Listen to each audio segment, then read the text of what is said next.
नमस्कार. आजच्या या सखोल विश्लेषणात तुमचं स्वागत आहे. आज आपण एप्रिल 2026च्या चालू घडामोडींचा एक अतिशय महत्त्वाचा आणि परीक्षाभिमुख आढावा घेणार आहोत.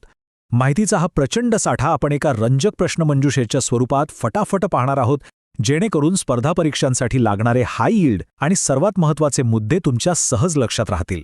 पाचच्या या विश्लेषणाची रूपरेषा अगदी सुटसुटीत आहे. आपण ही सगळी घनदाट माहिती 5 विशिष्ट विभागांमध्ये वाटली आहे. महाराष्ट्र राज्याच्या घडामोडी, राष्ट्रीय आणि राजकीय बदल, डिफेन्स, सायन्स, टेक्नॉलॉजी, स्पोर्ट्स आणि महत्त्वाचे दिवस व नियुक्त्या. असं वर्गीकरण केलं की अभ्यासाला एकदम सोपं जातं, बरोबर?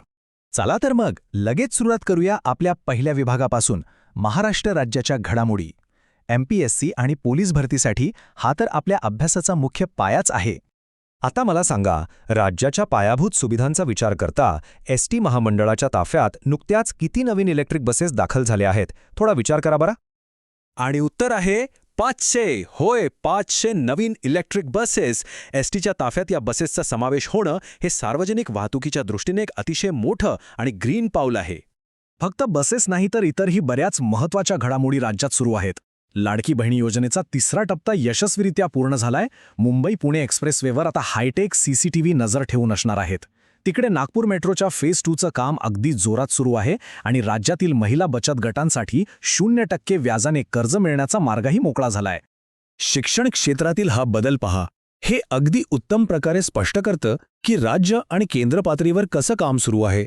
एका बाजूला राज्यभरात नवीन शैक्षणिक धोरणाची NEPची कडक अंमलबजावणी होत आहे, तर दुसऱ्या बाजूला केंद्राच्या PM श्री योजनेअंतर्गत देशभरात 5000 नवीन मॉडेल शाळा उभे राहत आहेत. पॉलिसी आणि इन्फ्रास्ट्रक्चरचा हा एकदम परफेक्ट मेळ आहे.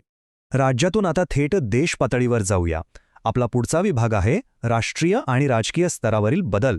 पॉलिटीच्या दृष्टिकोनातून हा अतिशय कळीचा प्रश्न तुमच्यासाठी. संसदेत लोकसभेच्या नवीन जागा वाढवण्याबाबत नुकताच जो प्रस्ताव आलाय, त्यानुसार ही नवी प्रस्तावित संख्या किती आहे? आणि ती संख्या आहे थेट 850. लोकसभेच्या जागा सध्याच्या 543 वरून 850 पर्यंत वाढवण्याचा हा मोठा प्रस्ताव आहे. हा आकडा राज्यशास्त्राच्या प्रश्नांसाठी एकदम मसनो आहे, त्यामुळे तो डोक्यात फिट करून ठेवा. प्रश्नमंजुषेची ही लय अशीच पुढे चालू ठेवूया. निवडणुकीचाच विषय निघालाय तर पश्चिम बंगालच्या 2026च्या विधानसभा निवडणुकीच्या पहिल्या टप्प्यात किती टक्के ऐतिहासिक मतदान नोंदवलं गेलं? अक्षरशः थक्क करणारा आकडा आहे हा. 92.72%. स्वातंत्र्यानंतर त्या भागात एवढं मोठं मतदान पहिल्यांदाच नोंदवलं गेलंय.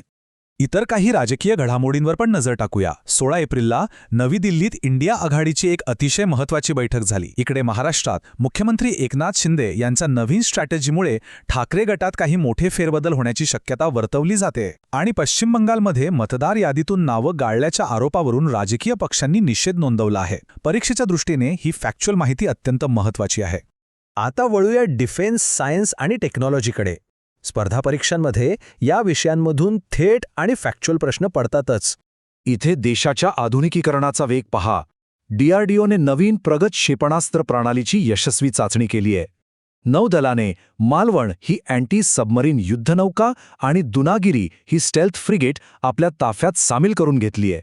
आणि इस्रोने त्यांच्या एका नवीन कम्युनिकेशन सॅटेलाइटच्या प्रक्षेपणाची तयारी जवळपास पूर्ण केली आहे.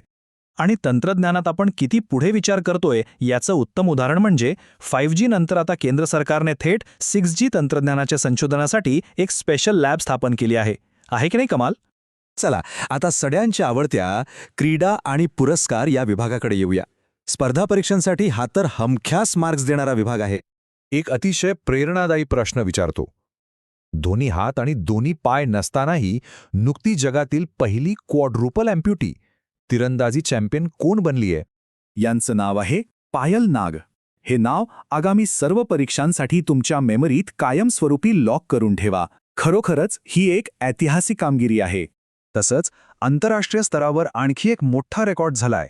जपानी ग्रँड प्रिक्स 2026 जिंकून किमी अँटोनेली हा फॉर्म्युला 1 वर्ल्ड चॅम्पियनशिपचं नेतृत्व करणारा आत्तापर्यंतचा सर्वात तरुण ड्रायव्हर बनला आहे. वयाचा हा विक्रम परीक्षेसाठी अत्यंत महत्त्वाचा आहे. आता आपण या विश्लेषणाच्या शेवटच्या पण तितक्याच महत्त्वाच्या टप्प्यात आलो आहोत. महत्त्वाचे दिवस आणि नियुक्त्या.